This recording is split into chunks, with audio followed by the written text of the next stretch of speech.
Hello student, आज की online class में आपका हार्दिक अभिनंदन एवं स्वागत। अपनी पिछली कक्षा में हमने आपको सिखाया था सूत्र निकलम विधि द्वारा भाग संक्रिया। उसी श्रृंखला को आगे बढ़ाते हुए आज हम भाग संक्रिया में दूसरी विधि है हमारी सूत्र परावर्ते योजयित। इस विधि द्वारा हम भागफल ज्ञात करेंगे। इस क्रिया में सर्वप्रथम क्या करना है अपन को, वही करना है जो पिछले अपन ने भाग में किया था। इस पृष्ठ को दो खड़ी लाइनों से तीन भागों में बांटना है। एग्जाम्पल ले रहे हैं हम क्वेश्चन नंबर जैसे 16 अपनी एक्सरसाइज 1 चल रही है, उसका अपनी क्वेश्चन नंबर 16 जो अभी न्यू बुक है उसको अपन उसके अकॉर्डिंग चल रहे हैं। अपना भाजक अंक है 103, तो आधार हो गया अपना 100, भाजक है अपना 103, तो विचलन हो गया अपना 0.3। तीन चीज़ अपन को देखनी है, भाजक, आधार और विचलन। ये अपने प्रथम खंड हो गया, ये अपना द्वितीय खंड या मध्य खंड बोलेंगे इसको, मध्य खंड जैसे अपन ने पिछली कक्षा में लिखा था, और ये तृतीय खंड। प्रथम खंड में भाजक 103, विचलन, ये विचलन हो गया 0.3। अब अपन को क्या करना है इसमें, वहाँ हमने इसमें निकलम विधि में निकाला थी पूरक संख्या, यहाँ हम निकालेंगे इसमें इसका परावर्तित अंक या परिवर्तित अंक। परिवर्तित अंक वो कैसे निकालते हैं, ये संख्या पॉजिटिव है तो इसको नेगेटिव बनाएंगे, ऋणांक बनाएंगे। वो कैसे बनाते हैं हम बिनकुलम में बता है अपन ने। जैसे 3 माइनस है तो इसको अपन ऐसे लिख सकते हैं 3 बिनकुलम। ये ऋणांक में कहलाती है संख्या ऋणात्मक। -3 ऐसे लिखें या 3 पे बिनकुलम, इसका अर्थ ये है कि माइनस का 3। तो इसको लिखेंगे 0 का माइनस, तो 0 का माइनस प्लस तो कोई दिक्कत नहीं, फिर भी लगाना चाहें तो अपन लगा सकते हैं, और 3 माइनस, ये प्लस की तो माइनस हो गई। इस तरह हम परावर्तित अंक करके नीचे लिखेंगे विचलन से। तृतीय खंड में वही आधार में अपने कितने शून्य हैं, 2, तो 2 अंक अपने आएंगे तृतीय खंड में, और शेष जो बचे वो आएंगे अपने मध्य खंड में। इस तरह अपन को इस सवाल की क्रिया विधि से जमाना है। आगे वही से ही करना है जैसे अपन ने निकलम में किया था, सेम वही। पहला अंक स्तंभ का जोड़ के लिखना है, तो एक ही अंक है तो 1 का 1, फिर इसको परावर्त अंक से गुणा करके आगे वाली स्टेप में लिखते जाना है। 1 को -0 से करा तो -0, 1 को -3 से करा तो -3, आगे संख्या नहीं तो डैश लगा देंगे।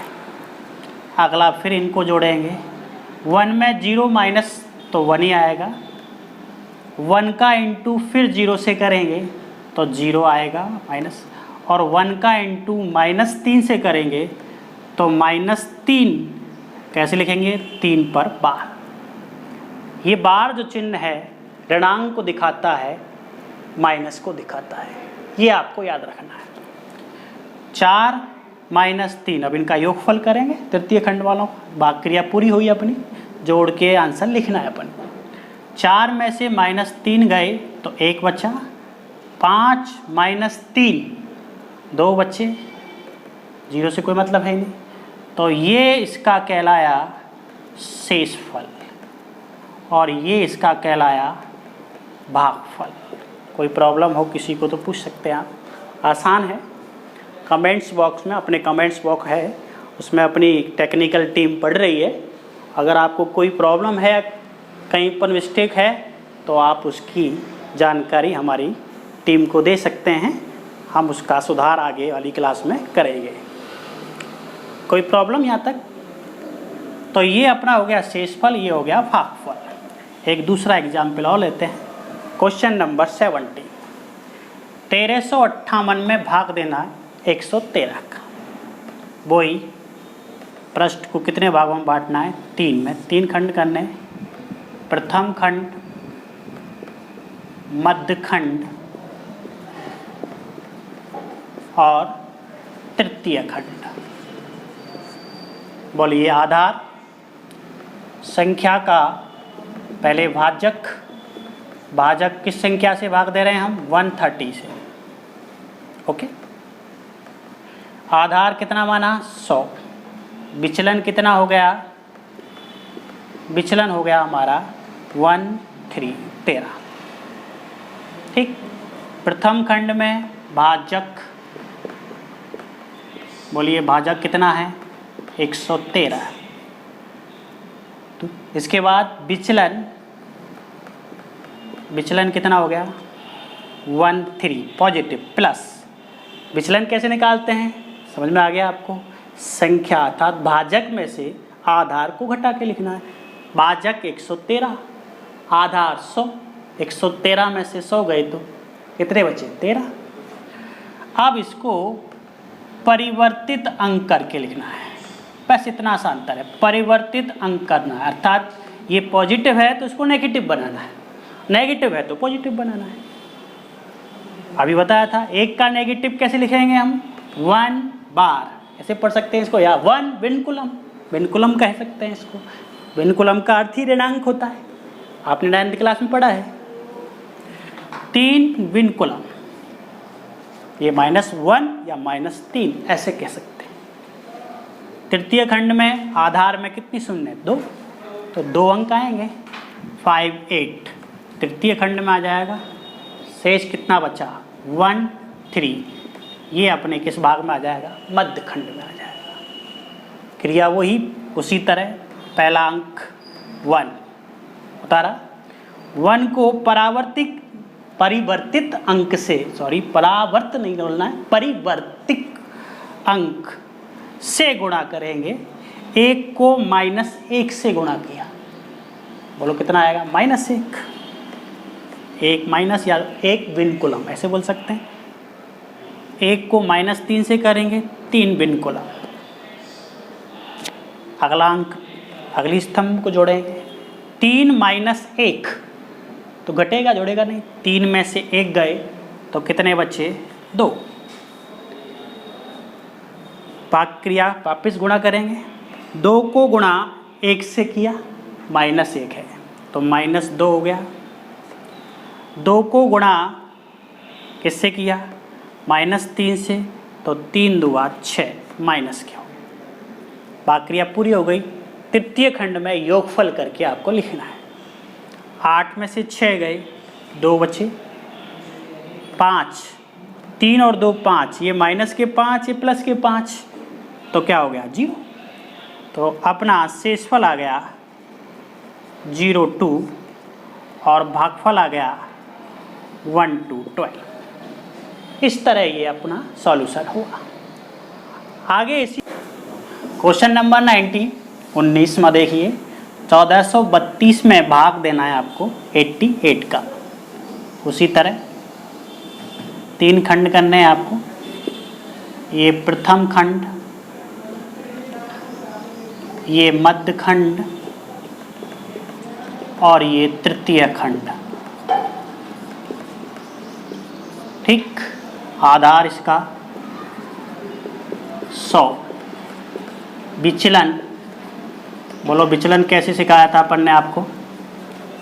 संख्या, भाजक संख्या में से आधार को घटाना है, तो ये -12 हो गया, नेगेटिव हो गया -12, अर्थात इसको ऐसे लिखेंगे 1 - 2 माइनस, ऋणांक बनाएंगे, विनकुलम में लिख दिया। तो लिखते हैं प्रथम खंड में भाजक, ये हो गया 88, विचलन 1, 2 माइनस में ऐसे अब इसको करेंगे परिवर्तित, परिवर्तित अंक। आप कैसे लिखेंगे? 1 माइनस का 1 प्लस और 2 माइनस का 2 प्लस, चिन्ह बदल गया। मध्य खंड में वही 2 अंक, क्योंकि आधार में कितनी जीरो है? 2, तो 2 अंक तो आ जाएंगे तृतीय खंड में, और मध्य खंड में 2 अंक। पहला अंक उतारा, उसी तरह क्रिया विधि। 1 को इंटू किया 1 से तो 1, 1 को इंटू किया 2 से तो 2, इधर है नहीं, डैश लगा दिया। इसको और इसको ये वाला भाग जोड़ा, 4 और 1 5, 5 को 1 से इंटू किया 5, 5 को 2 से इंटू किया 10, 10 ऐसे लिखना है। 10 और जो इनको जोड़ना है, प्लस करना है। 10 और 2 12, 5 और 5 10। अब इसको कैसे लिखना है आपको? ये तो 2 अंक आ गए, यहाँ भी 2 अंक हैं, तो एक इकाई के रूप में इधर आ जाएगा। ये एक इकाई का अंक लेना है 2, और 1 इधर हासिल चला गया तो 112 हो गया, और ये 15 हो गया। अब ये 112 क्या शेषफल हो सकता है क्या इसका? नहीं हो सकता, क्योंकि ये तो संख्या इससे बड़ी हो गई, तो शेषफल तो भाजक से छोटा होता है। तो अब इसको क्या करेंगे? अपन संशोधित कर देंगे, जैसे अपन ने पिछली कक्षा में किया था। संशोधित करने पर कैसे किया? इसका भाग 88 में से एक बार जा रहा है, तो इसमें से -88 घटा देंगे, एक बार गया, और भागफल एक बार और गया तो भागफल में एक प्लस हो जाएगा। तो अब क्या हुआ? 15 और 1 क्या हो गया? 16, और 112 में से 88 गए तो कितना बचा? 24। तो अब ये क्या कहलाया? इसका भागफल, और ये इसका क्या कहलाया? शेषफल। एक और एग्जाम्पल, एक और क्वेश्चन लेते हैं, क्वेश्चन नंबर 20 देख लेते हैं एक बार। क्वेश्चन नंबर 20 है 14885, भाग आपको देना है 1 2 3 123।